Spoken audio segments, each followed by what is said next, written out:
Deputy CM Keshav Prasad Maurya अपने देवरिया दौरे पे भाटपारानी विकासखंड के बेलपार में विकासखंड का नींव रखी। वहीं सभा को संबोधित करते हुए मुख्य विपक्षी पार्टी समाजवादी पार्टी पर हमला बोलते हुए कहा कि एक परिवार की राजनीति करने वाली पार्टी सपा इस बार समाप्त हो जाएगी। उनका कोई भी सदस्य इस बार लोकसभा का मुंह नहीं देख पाएगा। वहीं कांग्रेस पर हमला बोलते हुए कहा कि एक सीट रायबरेली की बची हुई, इस बार खाता भी नहीं खुल पाएगा। राम लहर और मोदी लहर इतना ज़्यादा है कि विपक्षी दूर दूर तक दिखाई नहीं दे रहे हैं और जमात बचाना मुश्किल है। इस दौरान सभा को संबोधित किया और सरकार की योजनाओं का लाभ ले रहे सभी को सम्मानित किया। लोकसभा चुनाव की रणभेरी बजने वाली है। 2014 में हम लोग उत्तर प्रदेश में 73 लोकसभा सीटें जीते थे। इस बार आप सबके आशीर्वाद से 80 की 80 यूपी की लोकसभा सीटें जीतना है। तैयार हो? 80 की 80 सपा बसपा कांग्रेस में भगदड़ मची हुई है। अगर मैं अपनी भाषा में कहूं तो आने वाले समय में सपा समाप्तवादी पार्टी हो जाएगी। कांग्रेस से मुक्त उत्तर प्रदेश लगभग हो चुका है। कांग्रेस से मुक्त इस बार एक उनकी सीट है रायबरेली। मैं आपको भरोसा दिला करके जा रहा हूं, जिस दिन वोटों की गिनती होगी आप विश्वास रखिएगा, रिकॉर्ड वोटों से वहां भारतीय जनता पार्टी का प्रत्याशी जीतेगा। जो एक परिवार की राजनीति करने वाले श्री अखिलेश यादव जी हैं, इस बार उनके परिवार का कोई सदस्य शायद लोकसभा का मुंह नहीं देख पाएगा।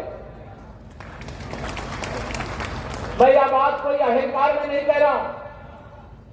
आप सबसे अगर मैं देवरिया के जो यहां जनता जनार्दन है, हमारे भारतीय जनता पार्टी के बूथ से लेकर के जिले तक के क्षेत्र के जो कार्यकर्ता हैं, मेरी इतनी बड़ी संख्या में माताएं बहनें हैं, अगर मैं आपसे पूछूं कोई सपा बसपा कांग्रेस वाला गांव में दिखाई देता है? बताओ, दिखाई देता है? वो पहले ही अपनी हार मान चुके हैं। मुझे तो याद, जब मैं देवरिया आया, ये देवरावा बाबा की धरती है, उनको नमन करता, उनको प्रणाम करता, उनसे आशीर्वाद मांगता हूं। सभी पत्रकार मित्रों को जो असुविधा हुई है उसके लिए जाहिर करता हूँ,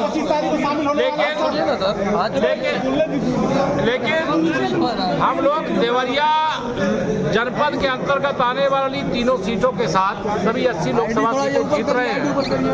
हमारी सरकार की प्राथमिकता गरीब कल्याण की योजनाओं को गरीबों तक पहुंचाने का है, किसान कल्याण की योजना को किसानों तक पहुंचाने का है। संक्षिप्त समीक्षा बैठक करके आवश्यक निर्देश दिए, कड़े निर्देश दिए हैं कि जिले में कानून व्यवस्था चुस्त रहे, राजस्व के मामलों का अविलंब निस्तारण हो और विकास की योजनाओं में कहीं कोई देरी न होने पावे। हमारे सभी माननीय जनप्रतिनिधिगण शामिल थे, हमारे अध्यक्ष जी शामिल थे और आज मैं एक ब्लॉक की नींव भी रखा हूँ, भूमि पूजन भी किया हूँ, पार्टी कार्यकर्ताओं के साथ भी बैठा हूँ और कार्यकर्ताओं में उत्साह जबरदस्त है। इस समय मोदी लहर और राम लहर दोनों इतनी कायम है कि इस बार विरोधियों को जमानत बचाना मुश्किल होगा। धन्यवाद। मैं इस पे निर्देश दे रहा हूँ, यहाँ डीएम कप्तान और सीडीओ सब हैं। सीयूजी नंबर उठाए जाएंगे, जब न उठाए जाएंगे तो उस पर हम संज्ञान लेंगे। संज्ञान लेंगे हम। आगरा में जो है उनके असिस्टेंट उठाते हैं क्या इनके लिए? सर पेपर लीक की अफवाह उड़ाई जा रही है, पेपर लीक की अफवाह उड़ाई जा रही है। अफवाह फैलाने वाले माफियाओं के सरदार हैं।